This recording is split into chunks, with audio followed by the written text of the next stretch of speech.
दोस्तों, सोचिए अगर मैं कहूं कि जब आप अपनी रोज की जिंदगी में बिजी थे, एक बड़ा जियोपॉलिटिकल चेस गेम आपके घर के बाहर खेला जा रहा था, जो साउथ एशिया की सिक्योरिटी की हालत को पूरी तरह से बदल सकता है। सिर्फ 3 दिन पहले काबुल में कुछ ऐसा हुआ जो भारतीयों को ज़रूर पता होना चाहिए।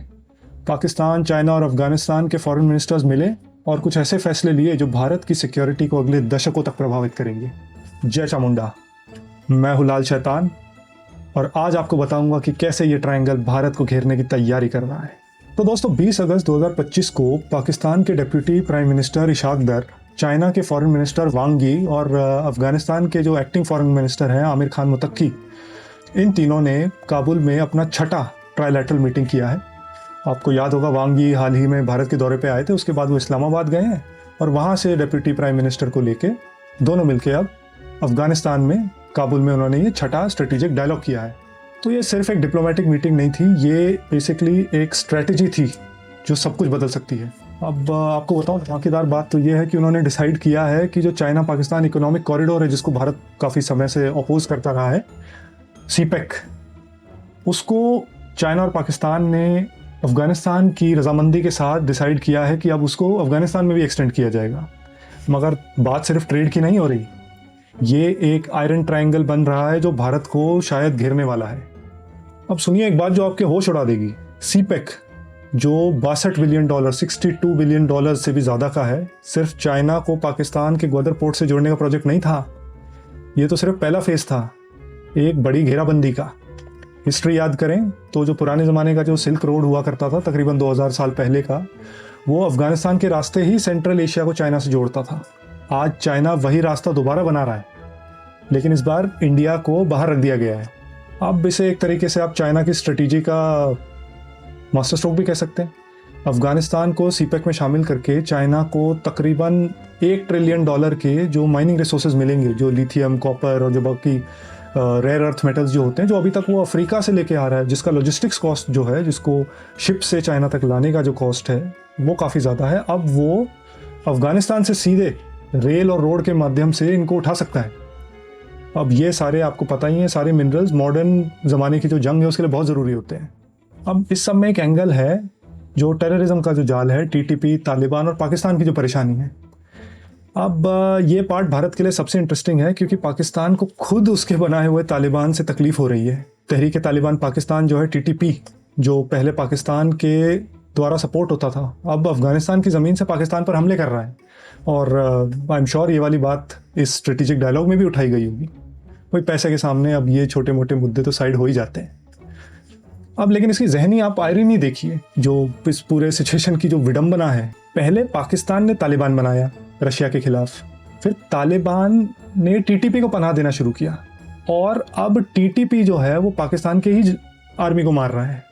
सिर्फ 2024 में पाकिस्तान पर 500 से ज़्यादा बार हमला हुआ और 1500 से ज़्यादा लोग उसमें मारे गए हैं। लेकिन इस बात का जो इल्ज़ाम है वो तो पाकिस्तान इंडिया पे ही लगाता रहा है। आजकल उन्होंने हर चीज़ को फितना अल हिंदुस्तान का नाम देना शुरू किया है, यानी जो टेररिस्ट ऑर्गेनाइजेशन जो हिंदुस्तान से आती है। और वो ये भी कहता रहा है कि अफगान ज़मीन से टीटीपी को सपोर्ट कर रहा है इंडिया। अब ये वही पुराना खेल है जो 2 दशकों से कश्मीर में खेलते आए हैं। अब ये मैं आपको बता भी दूं कि इंडिया इसको काउंटर कर भी रहा है। कैसे? वो है ईरान का जो चाबहार पोर्ट है उसके थ्रू। अब चाइना ग्वादर पोर्ट बना रहा है और भारत ने कई दशकों से चुपके से ईरान से साझेदारी करके जो चाबहार का जो पोर्ट है उसको डेवलप कर दिया है। अब ये है सिर्फ 72, यानी 72। अब 72 का तो आप सिग्निफिकेंस जानते ही होंगे, बट ये वो वाला नहीं है, बट 72 किलोमीटर दूर है ये ग्वादर पोर्ट से। अब चाबहार से भारत को अफगानिस्तान, सेंट्रल एशिया और यूरोप तक का रास्ता मिलता है, वो भी बिना पाकिस्तान को छुए। अब हालांकि क्रिटिक्स तो ये बोलते हैं कि अरे नहीं, जो टनेजेस हैं वो उतनी कंपेयर नहीं करती, पर हर चीज़ भाई साहब टनेजेस नहीं होती। ये माना कि 2030 तक Gwadar 400 million ton cargo handle करेगा और चाबहार सिर्फ 10-12 मिलियन टन। पर जैसा मैंने आपको बताया, एक स्ट्रेटेजिक चॉइस, एक ऑप्शन होना भारत की जियोपॉलिटिक्स में बहुत ज़रूरी है और वो चॉइस है चाबहार पोर्ट, जो हमें ये ऑप्शन देती है सेंट्रल एशिया तक पहुंचने का, एक शिपिंग और उसके बाद रोड के थ्रू, विदाउट टचिंग पाकिस्तान। अब इस सब में चाइना का जो असली खेल है, जो बहुत सालों से खेलता आ रहा है, वो है स्ट्रिंग ऑफ पर्ल्स, मोतियों की माला। उनके लिए मोती हैं, हमारे लिए तो कांटे हैं। आपको ये बात ध्यान देनी होगी, अभी ट्रंप के टैरिफ के बाद भारत चाइना की जो नज़दीकियाँ बढ़ी हैं, उससे आप ज़्यादा पहली बात तो परमानेंट मत समझिए, और उससे ज़्यादा मेरी राय में आप उससे ज़्यादा खुश मत हो जाइए। क्यों? क्योंकि जो सालों से जो चाइना की पॉलिसी रही है स्ट्रिंग ऑफ पर्ल्स की, जिससे वो भारत को घेरने की कोशिश करता है, ये उसी का एक्सटेंशन है। कैसे? अब देखिए, पाकिस्तान का ग्वादर, श्रीलंका में हम्बनटोटा, बांग्लादेश में चिटागोंग और म्यांमार में क्याप क्यू, अब पता नहीं मैं इसका प्रोनाउंसिएशन तो नहीं जानता, पर क्याप क्यू। अब ये आप लाइन जोड़ेंगे, आपको दिख जाएगी हमारे लिए कांटे और उनके लिए स्ट्रिंग ऑफ पर्ल्स। हर एक पोर्ट पे कभी ना कभी चाइनीज नेवल वेसल्स ने डॉक किया है। अब हिस्टोरिकल तालीम ये कहती है कि ब्रिटिश साम्राज्य ने भी 19वीं सेंचुरी में ट्रेड के रास्तों पर ही कब्जा करके पूरी दुनिया पर कब्जा किया था, जिसमें सबसे प्रोमिनेंट आपको याद हो सुएज कैनाल भी था इजिप्ट का, जो उन्हें बाद में छोड़ना भी पड़ा था। अब चाइना वही स्ट्रेटजी अपना के पूरे विश्व पर कब्जा करना चाह रहा है। प्लेयर्स चेंज हुए हैं पर तरीका वही है, सारे ट्रेड के रूट्स को कंट्रोल करो।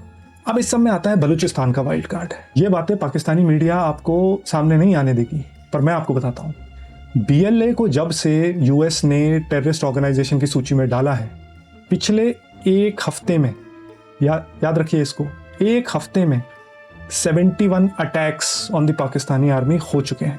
अब चाइना से क्या टेंशन है कि पिछले 4 सालों में 62 चाइनीज नेशनल जो CPEC पे काम कर रहे थे वो मारे जा चुके हैं। तो इसका सीधा सा मतलब है कि चाइना पाकिस्तान से खफा है कि भाई हम अपने बंदे भेज रहे हैं काम करने के लिए, आप लोगों से पहली बात तो काम हो नहीं पाता, दूसरा आप उनको सुरक्षा नहीं दे पा रहे। तो इस वजह से काफ़ी उनके बीच में गर्मा गर्मी भी चल रही है। अब इस सब में भारत के लिए क्या डिलेमा है या भारत के लिए क्या सोच विचार की बात है? हमारे बिपिन रावत साहब वो तो ये कह के गए थे कि भारत एक 2.5 फ्रंट लड़ेगा, चाइना, पाकिस्तान और आधा फ्रंट जो इंटरनल हमारे प्रॉब्लम्स हैं। लेकिन मेरा ऐसा मानना है, ऐसा ना हो कि अफगानिस्तान को अपने पाले में लेने की वजह से ये एक ज्योग्राफिकल 4 फ्रंट वॉर बन जाए। कैसे, मैं आपको बताता हूँ। नॉर्थ से तो आप चाइना को मान लीजिए LAC की तरफ से, अगर मैं बाकी सेक्टर्स हटा भी देता हूँ, ईस्ट और सेंट्रल सेक्टर जो हमारे आते हैं, पाकिस्तान तो वेस्ट से हमारा ट्रेडिशनल प्रतिद्वंदी रहा ही है। अगर तालिबान भी चाइना और पाकिस्तान के पाले में गिर जाता है और सिर्फ ट्रेड और कॉमर्स की वजह से, तो वहाँ से पाकिस्तान के ऊपर प्रेशर रिलीज होगा और जो TTP के लड़ाके हैं और जो बाकी जिहादी लड़ाके हैं वो भी हम पे नॉर्थ वेस्ट की तरफ से एक प्रेशर बना सकते हैं। और एक सबसे बड़ा प्रेशर जो सालों से लूम कर रहा है इंडियन ओशन रीजन में, वो है चाइनीज़ नेवी, जो हर साल ऑस्ट्रेलिया की नेवी के बराबर की साइज़ की नेवी ऐड कर रही है। ये नंबर्स जो हैं, मैं आपको थोड़ा समय देता हूँ प्रोसेस करने का। हर साल ऑस्ट्रेलिया की नेवी के बराबर की नंबर्स चाइना की नेवी ऐड कर रही है, तो ये इंडियन ओशन में भी आएंगे। अब इसी बात को जो मिलिट्री स्ट्रेटेजिस्ट लोग हैं वो उसे स्ट्रेटेजिक इंसर्कलमेंट का नाम देते हैं। अब भारत को अफगानिस्तान के बारे में क्या करना चाहिए? देखिए, अफगानिस्तान के साथ तो हमारे ट्रेडिशनल कल्चरल रूट्स बहुत स्ट्रांग है, तो मेरा विश्वास उनमें है। पर क्या है, कई बार इकोनॉमिक जो कारण होते हैं वो कई बार ट्रम्प कर जाते हैं या वो आगे बढ़ जाते हैं। आपकी जो सालों की दोस्ती होती है, ये आपको डोनाल्ड ट्रम्प सामने तो दिखाई दिया है। खैर, भारत ने पिछले 20 साल में अफगानिस्तान में तकरीबन $3 बिलियन का इन्वेस्टमेंट किया है। वो उससे स्कूल्स बनाए, हॉस्पिटल बनाए, उनकी खुद की पार्लियामेंट भी बनाई थी। लेकिन अब वो इन्फ्लुएंस खतरे में है। अब तालिबान का नया खेल ये है कि वो हर तरफ से पैसा ले रहे हैं, चाइना से ले रहे हैं, पाकिस्तान से ले रहे हैं, अमेरिका से ले रहे थे और भारत से भी ले रहे हैं अपने सर्वाइवल के लिए। अब देखिए, जब सर्वाइवल की बात आती है तो बाकी डिफरेंसेस या बाकी जो कल्चरल बॉन्डिंग है वो थोड़ी साइड हो जाती हैं। आपको पता है, सालों से जब अमेरिका ने अफगानिस्तान को ज़िंदा रखा था अपनी एड पे, तब तो उनकी इकोनॉमी चल रही थी, पर ना तो उनके पास फैक्ट्रियां हैं और जो ब्लैक मार्केट में जो ओपीएम और जो ड्रग्स बिकते हैं उनसे पैसे पे नकेल लगाई जा रही है। तो अब बात आ गई सर्वाइवल की। अगर ये CPEC का पंगा अफगानिस्तान तक एक्सटेंड हुआ तो एस्टिमेट्स हैं कि उस पूरे कॉरिडोर में $20 ट्रिलियन तक की एक्टिविटी प्रोसेस होगी। और भारत फिलहाल कंपैरिजन के लिए बता दूं है $4 ट्रिलियन की इकोनॉमी। तो दोस्तों, असली मकसद तो यही है, जो ट्रेड रूट्स को कंट्रोल करेगा वो सेंट्रल एशिया की तकदीर का मालिक होगा। अब इस सब में मेरी राय क्या है? देखिए, मैं सोचता हूँ इसके 3 नतीजे निकलने वाले हैं, short term, medium term, long term. अब शॉर्ट टर्म में तो ये होगा कि मुझे लगता है कि अगर अफगानिस्तान में TTP का जो प्रेशर हटा तो टेररिज्म का खतरा बढ़ेगा हिंदुस्तान में और कश्मीर पे प्रेशर आएगा। मीडियम टर्म में सेंट्रल एशिया के जो मार्केट्स हैं उनसे हमारी दूरी बन सकती है जब तक कोई ऑल्टरनेटिव ना मिले। अब आप जानते हैं, यूरोप के जितने मार्केट्स हैं जो चीप गुड्स हैं, आपके बॉल पेन से लेके कीबोर्ड तक, माउस तक, मॉनिटर तक, ये जो इतने इनएक्सपेंसिव या थोड़े सस्ते आइटम होते हैं, उसमें चाइना ने अपनी पूरी धाक जमा रखी। सेम काम वो सेंट्रल एशिया में करेगा अगर ये अफगानिस्तान के थ्रू सीपेक निकल गया तो। और लॉन्ग टर्म यानी 10 साल से ज़्यादा का जो असर पड़ेगा, मुझे ऐसा लगता है कि चाइना, पाकिस्तान, अफगानिस्तान की अगर मिलिट्री अलायंस भी बन जाती है, तैयार हो जाइए एक 3 फ्रंट कॉन्फ्लिक्ट के लिए। और ये फ्रंट मैं किसी जोग्राफिकल एरिया के कॉन्टेक्स्ट में नहीं कह रहा, बल्कि एक स्ट्रेटेजिक सेंस में कह रहा हूँ।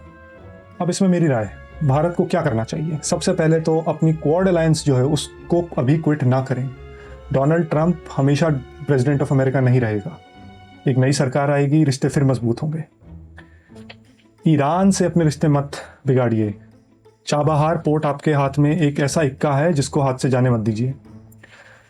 साउथ ईस्ट एशिया की तरफ भी ध्यान दीजिए। अभी तो फिलहाल हमारे फिलीपीन से बहुत अच्छे रिश्ते हैं, पर Thailand, Cambodia, Myanmar, Laos, Indonesia, Malaysia, Brunei, इनसे रिश्ते बनाइए। जापान, कोरिया, कमी नहीं है, इनकी तरफ भी ध्यान दीजिए। टेक्नोलॉजी में आगे बढ़िए, जो नीश टेक्नोलॉजी है, स्पेस, कम्युनिकेशन, डिफेंस, और हमारी जो सबसे बड़ी ताकत है हमारा इंटरनल डोमेस्टिक मार्केट, उसको डेवलप कीजिए। हमारी जो इंटरनल फॉल्ट लाइंस है, caste, religion, north south divide, इस सब को कुछ सालों तक के लिए, 2 डेकेड्स के लिए इसको साइड में रखिए और सिर्फ फोकस कीजिए अपने डोमेस्टिक मार्केट को स्ट्रॉन्ग करने में, अपनी टेक्नोलॉजीज को स्ट्रॉन्ग करने में। तो दोस्तों, तारीखी सबक याद रखिए।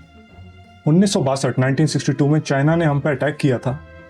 देखिए, उस समय तो हम तैयार नहीं थे और दुनिया में शायद अकेले भी थे, पर ये 2025 है, आपकी ग्लोबल पार्टनरशिप्स हैं, भारत एक न्यूक्लियर पावर है, $4 ट्रिलियन की इकोनॉमी है।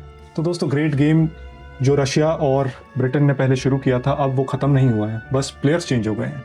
चाइना एक राइजिंग पावर है और उसने एक बड़े एम्पायर की इस समय शक्ल ले रखी है। तो क्या ये साउथ एशिया में एक नई कोल्ड वॉर की स्टार्ट है? क्या भारत को तालिबान से सीधा बात करनी चाहिए या फिर दूरी बनाए रखनी चाहिए? आपकी क्या राय है, कमेंट सेक्शन में लिखिए। और अगर आपका नज़रिया बदला हो या आपको ज़रा सा भी इस वीडियो से फ़ायदा हुआ हो, तो कृपया करके इस वीडियो को लाइक करें, शेयर करें, चैनल को सब्सक्राइब करें। याद रखो दोस्तों, ज्ञान ही ताकत है। मैं हूँ लाल शैतान, भारत की सुरक्षा का साथी। जय चामुंडा।